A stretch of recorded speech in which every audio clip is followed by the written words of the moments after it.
Happy weekend, guys. We are taking notes over how to find the surface area of a cylinder today. Okay, and a cylinder is a can, toilet paper, that kind of stuff. That's a cylinder. Before we get started on the surface area of a cylinder, we need to know everything about a circle.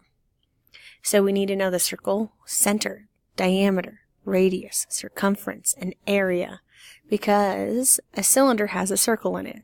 Those are the two bases of a cylinder, circle and circle.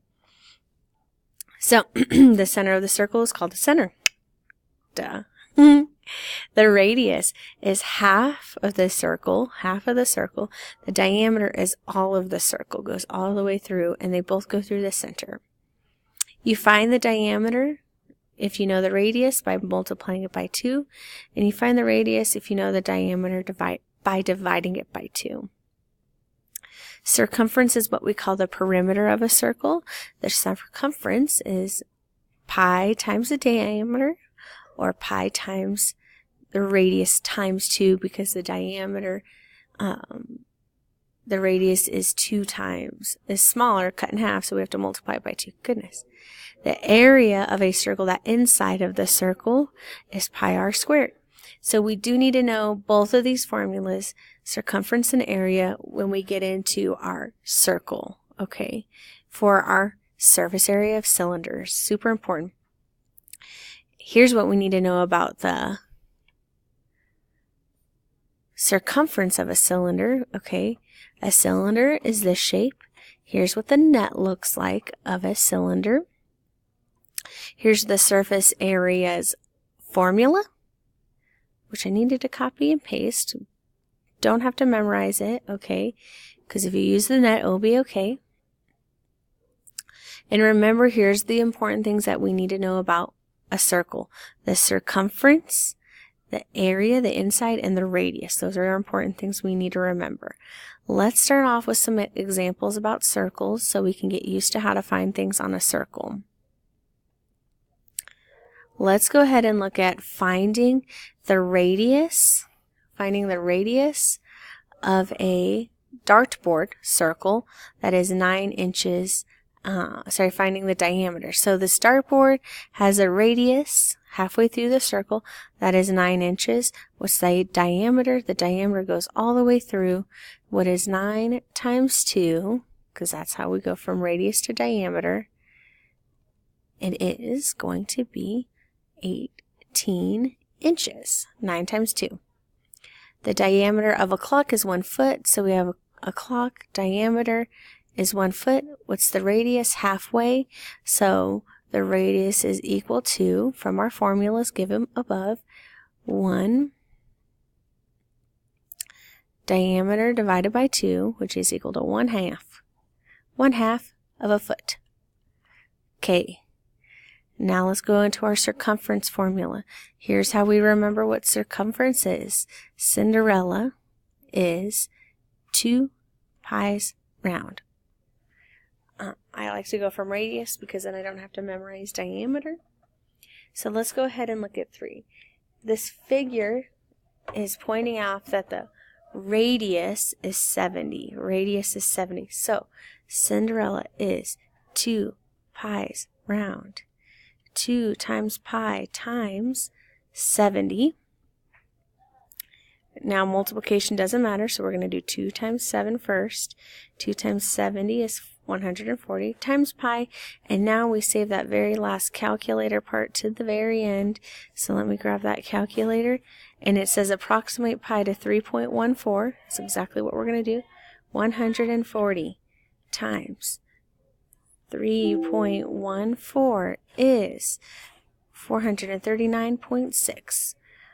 Approximately 439.6 centimeters is the circumference. The area equals pi r squared. Pi times radius is 70. 70 times 70. 70 times 70.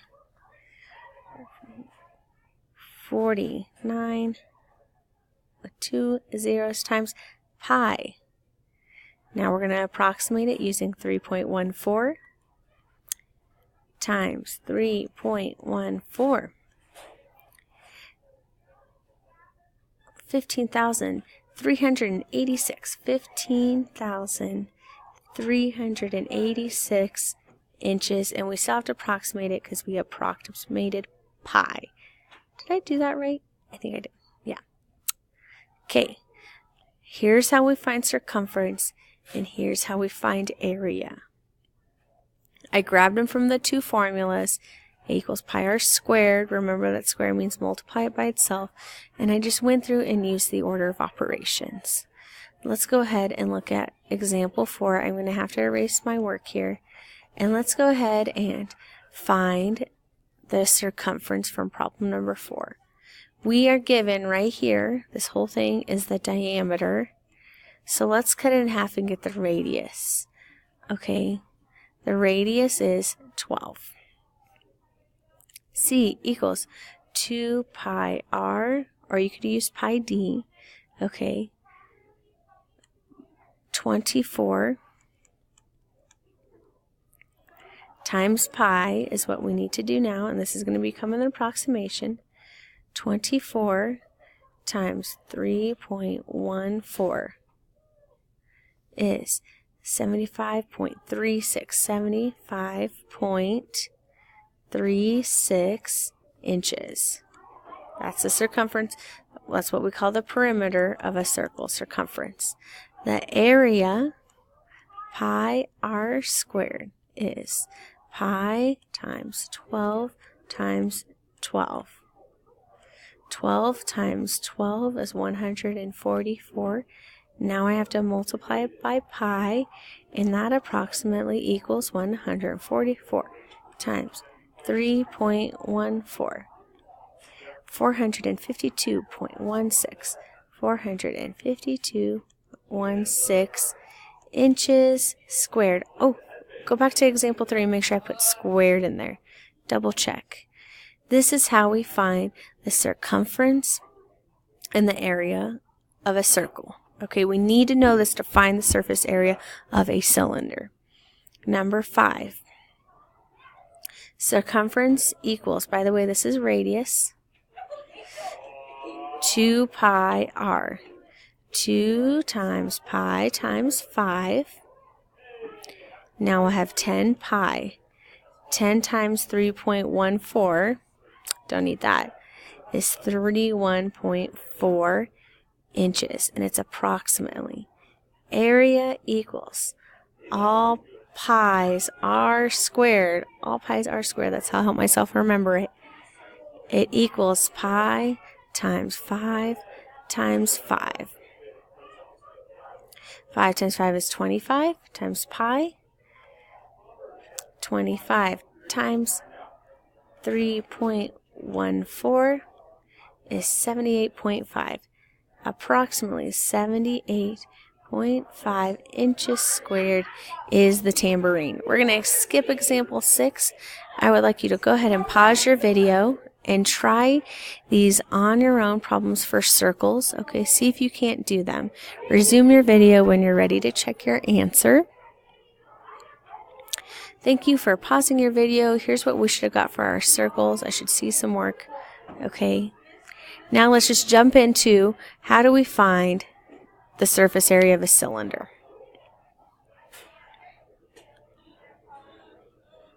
There's 3 basic shapes for a cylinder in its net. So we have 2 circles